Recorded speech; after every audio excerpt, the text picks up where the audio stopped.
Hi, my name is Caro Carmona, and today I'm going to talk about my lemon battery that I made in Energy and Transformation 2. So first, let's talk about the research problem and my question.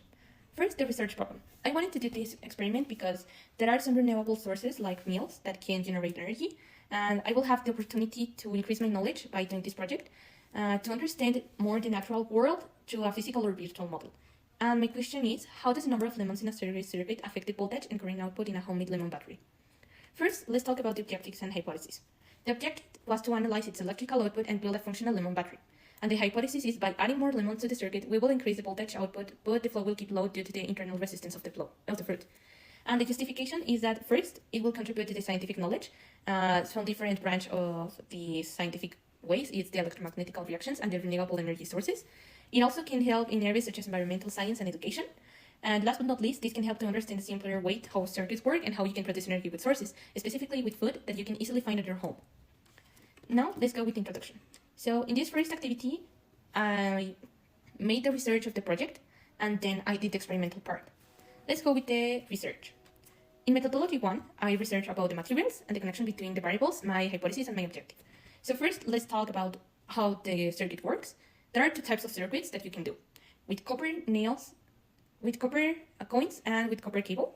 In the first methodology, I put with copper coins, and then you will see what happened. But first, let's talk about the materials. First, you will need the fruit. In this case, it's the lemons. That would be the electrolyte source. Then the copper coins, that is the positive electrode. And the zinc nails, that will be the negative electrode. And then the wires to connect the components. And a LED to show the output voltage. And a multimeter to measure the voltage and current.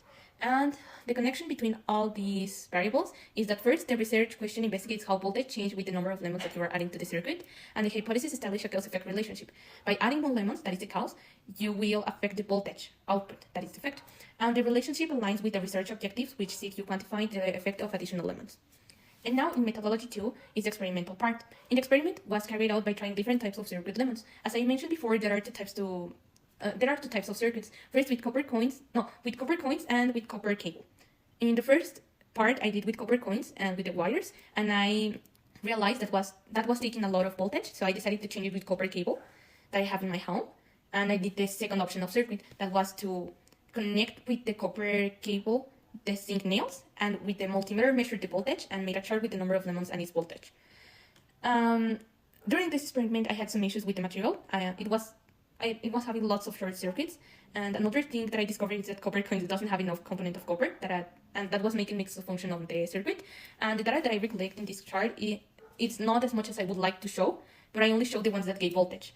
Not all the circuits gave me voltage, or if it gave me, it was like 0.01 or something like that, and I didn't find it proportional to what I wanted to do.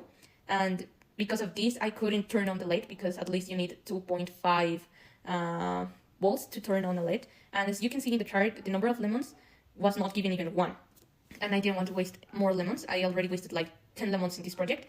And by only using 5, I approached 0.36 volts in just a circuit. And now, based on what I got on my results, my new hypothesis is that depending on the use of the lemon and the materials that you are using, the circuit will function. And in conclusion is that my battery is not as simple as it seems. It's difficult to study because it will depend on how the fruit is. For example, here lemons are not going to be equal because they don't have the same size and they won't have the same amount of juice. And I also proved that my first hypothesis, it wasn't as incorrect as I thought, because when I added the lemons to the circuit, the flow kept low. Nevertheless, while I was adding more, I was starting to lose power because of the long connections that I made, and I couldn't turn on the LED. And by this, the limitations of the experiment is that it's made by a small scale application, so you cannot make it big or industrialize it. Another thing that I see is that lemons doesn't have enough power or voltage to turn on different devices or devices that ask for more voltage. And some risk that you can have while doing this project is that you can hurt yourself by making the cuts on the lemons. And I also cut myself. I was not taking a lot of care. I was a little bit stressed, but you need to be careful while doing this because you cannot get hurt every time you're doing a battery with lemons. And by answering the first question that says what is the importance of the scientific method and why is its use important in science? I think that search and experimental are going hand by hand. So if you don't have the research for the experimental part, you cannot support and give the importance of the project, and you can not only have methodology right and not experimental part right. You need to have both to prove that your experiment is going well and to give it its place, to increase the reliability of the results, and to have well-organized data, and to have a hypothesis, because experimental has this important part, that is the hypothesis. Without hypothesis, you cannot do an experiment. And the second question is, what have you learned from doing this activity, and what is the relationship of your project with what you have learned in the subject? First, I learned that scientific experiments can fail due to the material limitations, but analyzing those failures is part of the learning process. And I understand the practical application of the energy transformation and the electromagnetic reaction, because at the last part of our semester, we saw power and energy, and I understood why it was losing it. The energy, I mean, not like losing it, but the resistance of the lemons were not helping out. And I developed problem-solving skills by modifying my hypothesis and experimenting with different configurations when the initial setup did not work. And I think that helped me a lot. And these are my sources, and I want to say thank you so much for your attention, and have a great day.